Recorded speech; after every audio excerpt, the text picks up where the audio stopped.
L'IFO, c'est l'Institut français de l'obsolescence.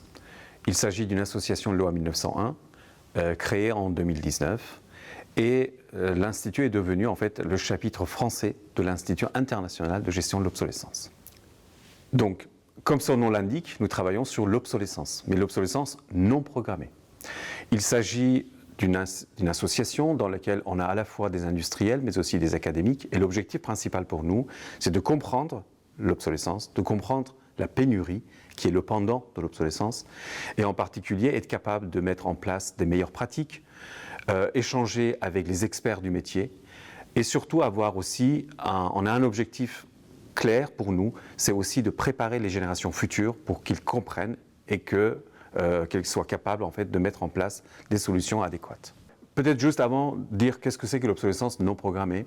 Alors l'obsolescence non programmée, imaginons qu'on prend un exemple d'un avion. Dans cet avion, un avion va durer aujourd'hui 40 ans, 50 ans en exploitation. Pendant cette exploitation, pendant plusieurs décennies, certains composants de cet avion peuvent devenir obsolètes, c'est-à-dire qu'ils ne sont plus fabriqués, sont dépassés, ont des performances qui ne sont plus acceptables. Dans ce cas-là, vous êtes obligé d'aller les changer, de les améliorer, de moderniser votre avion, de moderniser votre train, de moderniser votre centrale nucléaire. Et pour pouvoir le faire, vous êtes obligé de vous procurer les composants qui ne sont plus disponibles. Donc à partir du moment où vous êtes confronté à cette problématique de modernisation ou de réparation pour les composants obsolètes, vous allez avoir un problème de disponibilité, c'est-à-dire votre avion ne peut pas voler, votre train ne peut pas circuler et votre centrale nucléaire n'aura probablement pas forcément la performance adéquate. Donc c'est vraiment une question de disponibilité de matériel pour les clients. Alors les entreprises sont confrontées à beaucoup d'autres problèmes. Alors là, je parle pour l'instant que des entreprises. Les entreprises, par exemple, ont des problèmes d'obsolescence des connaissances et des savoir-faire.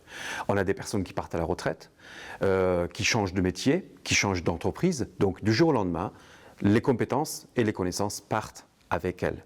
Donc, ça veut dire qu'on va se retrouver à un moment face à des alertes, des risques réels de ne pas être capable d'utiliser ou d'exploiter un système en entier. Donc, vous avez un système, vous savez qu'il marche, mais vous ne savez pas trop comment.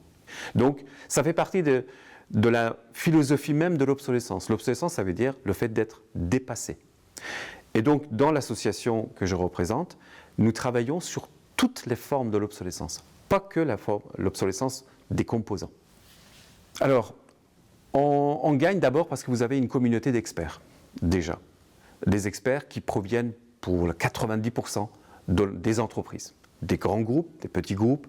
Donc, l'idée pour nous, c'est d'avoir réussi à créer en fait une communauté d'experts qui échangent des bonnes pratiques, qui échangent sur leurs problématiques, qui échangent sur les dernières normes, réglementations qui sont mises en vigueur. Donc c'est un endroit où on vient prospecter pour les nouvelles pratiques, pour les bonnes pratiques, pour les meilleures connaissances et en même temps en partage. Donc nous, notre slogan, c'est vraiment prospection et partage. Alors, quand nous avons créé l'association, nous étions 5 en 2019. Mais aujourd'hui, on a plus d'une centaine de personnes. Et entre 30 et 40 organismes, entreprises, voire universités ou centres de recherche membres. Donc on a eu une croissance extrêmement importante. Pour vous donner un autre exemple, nous sommes sur les réseaux sociaux professionnels. On était, comme je vous l'ai dit, on a commencé à lancer vraiment nos activités sur ces réseaux-là il y a à peine 2 ans. On était une vingtaine et aujourd'hui on a plus de 2500 followers sur ces réseaux. Toutes les entreprises sont concernées par ces problématiques-là. Les organismes d'État sont concernés, les forces militaires sont concernées, mais également la santé, la mode, enfin, en tant que consommateur, nous sommes confrontés à des problématiques de l'obsolescence. Donc c'est quelque chose qui parle aux gens. Alors, notre rêve, et mon rêve, ça serait de pouvoir mener cette bonne parole dans la sphère publique et politique, mais aussi au niveau du grand public. Grand public, j'entends les élèves secondaires, primaires, ce que nous faisons, mais également au niveau du grand public, les consommateurs de tous les jours. Par ailleurs, ce qu'on aimerait pouvoir faire, c'est pouvoir apporter notre aide, notre soutien à des entreprises qui ne sont pas encore membres de l'IFO, en les aidant à mieux concevoir les nouveaux systèmes pour qu'ils puissent rester plus longtemps au service de leurs clients.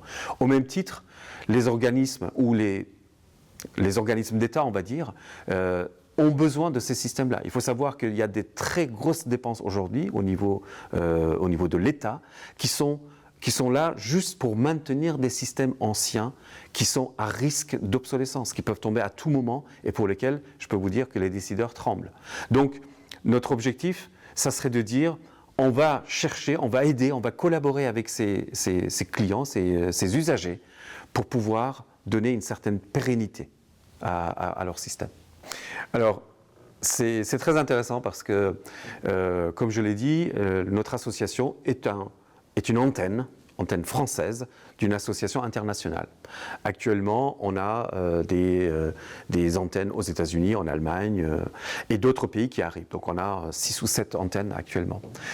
La particularité de notre association française est que nous avons cette proximité avec le monde académique, avec les jeunes, avec cette volonté d'amener nos réflexions et nos échanges avec le grand public. Par ailleurs, nous avons créé un master spécialisé.